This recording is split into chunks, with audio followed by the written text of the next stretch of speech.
Hello guys, welcome to the 10th episode of comics based origin stories.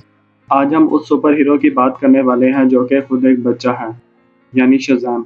Shazam को सबसे पहले introduce किया गया इन फरवरी 1940 विस कॉमिक इशू 2 में और इन 1942 कैप्टन मार्वल इशू 18 में। इसे बाद में डीसी द न्यू 52 में रीइमेजिन किया गया इन शज़ैम इशू 1 में।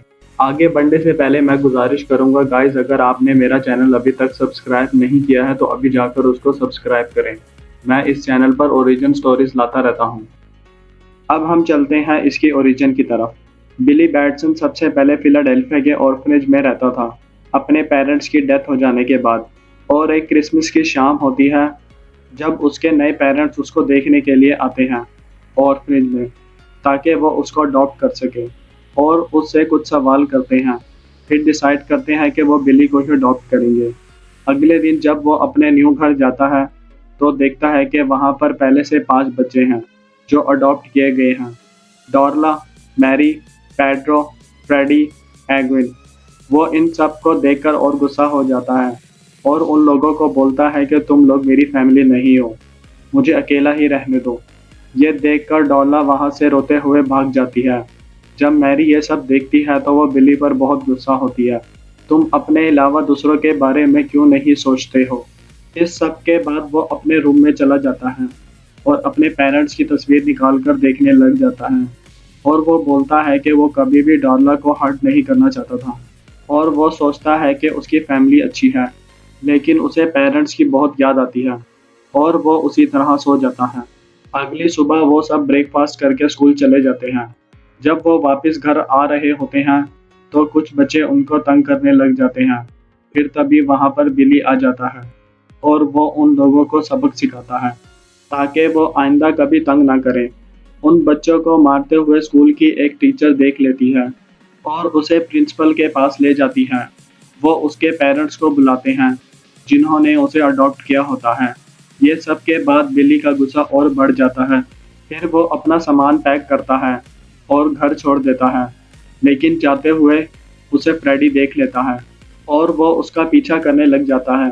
बिली सबसे पहले वही जू जाता है जहाँ उसके पेरेंट्स की तस्वीर ली गई थी और उसी शेर से बातें करने लग जाता है जो कि तस्वीर में होता है। बिली फ्रेडी को देख लेता है और वो उस पर बहुत गुस्सा होता है और बोलता है तुम क्यों आए हो? फिर फ्रेडी बिली को शुक्रिया बोलता है उन लड़कों से बचाने के लिए। वो हमेशा हमें तंग करते थे, लेकिन लगता है आज के बाद वो हमें तंग नहीं करेंगे। बिली बोलता है अगर वहाँ पर टीचर ना आती तो मैं उन्हें बहुत अच्छे से सबक सिखाता। फिर फ्रेडी बिली को बताता है कि वो उन लड़कों का घर जानता है। वो दोनों जब वहाँ पर जाते हैं तो उनकी कार देखते हैं। वो कार का दरवाज़ा खोलने ही लगता है, तभी कार का अलार्म बज जाता है और वो दोनों लड़के बाहर आ जाते हैं। बिली फ्रेडी को बोलता है कि तुम यहीं कहीं छुप जाओ, मैं इन दोनों लड़कों को देखता हूँ। और वो दोनों लड़के बिली के पीछे भागने लग जाते हैं। बिली भागता भागता एक मेट्रो में पहुंच जाता है।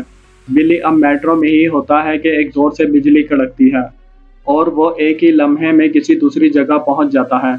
बिली फिर आहिस्ता आहिस्ता आगे बढ़ता है। तभी एक आवाज़ आती है कि रोशनी की तरफ बढ़ो। फिर बिली उस रोशनी की तरफ बढ़ता है।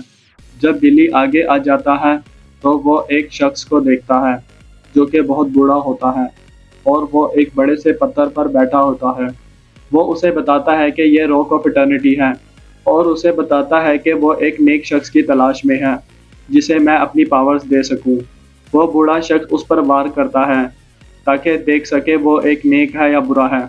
वो शख्स देखता है कि बिली हर वक्त मारपीट करता है और दूसरे लोगों से झगड़ता है। वो शख्स बिली को बोलता है कि तुम नेक नहीं हो, तुम्हें मैं अपनी पावर्स कभी नहीं दे सकता। बिली बोलता है कि तुम मुझे 1000 साल पुराने लगते हो, लेकिन मैं एक 15 साल का हूँ और अब शायद ही कोई नेक बचा हो इस दुनिया में। विज़र्ड के पास कोई दूसरा ऑप्शन नहीं होता क्योंकि दूसरी तरफ ब्लैक एडम भी आज़ाद हो जाता है। वो शख्स उस पर दोबारा वार करता है ताकि देख सके उसका दिल अच्छा है या नहीं। वो देखता है कि उसमें बिली की अच्छाई जो उसने की होती है, अपने बहन भाइयों के लिए लड़ना, शेर को खाना खिलाना। वो फिर डिसाइड करता है कि बिली ही सही रहेगा जिसको मैं अपनी पावर्स दे सकूं। वो बिली को शज़ैम बोलने को बोलता है बिली शज़ैम बोलता है, लेकिन कुछ नहीं होता है। वो उसे ज़ोर से शज़ैम बोलने को बोलता है। फिर बिली ज़ोर से शज़ैम बोलता है। तभी एक ज़ोर से बिजली कड़कती है और वो शज़ैम में बदल जाता है। वो शख्स उसे बताता है कि अब तुम अपनी पावर्स का इस्तेमाल सिर्फ़ अच्छाई के लिए करना। और वो जैसे ही बिल्ली को छूता है, बिल्ली वापस उसी जगह आ जाता है, जहाँ पर फ्रेडी होता है। शज़ैम की पावर्स में wisdom of Solomon, strength of Hercules, stamina of Atlas, power of Zeus, courage of Achilles, speed और मर्सी होता है। शज़ैम को सबसे पहले कैप्टन मार्वल के नाम से जाना जाता था, क्योंकि इसके राइट्स विज़ कॉमिक्स के पास थे। इन 1953 में इस कैरेक्टर पर कॉपीराइट क्लेम लग गया, क्योंकि इसके पावर सुपरमैन जैसे ही थे। लेकिन 1991 में डीसी कॉमिक्स ने कैप्टन मार्वल को खरीद लिया और इसका नाम मार्वल कॉमिक्स के बजाय शज़ैम रख दिया। आगे जाकर बिली अपनी पावर्स अपनी फैमिली को भी देता है।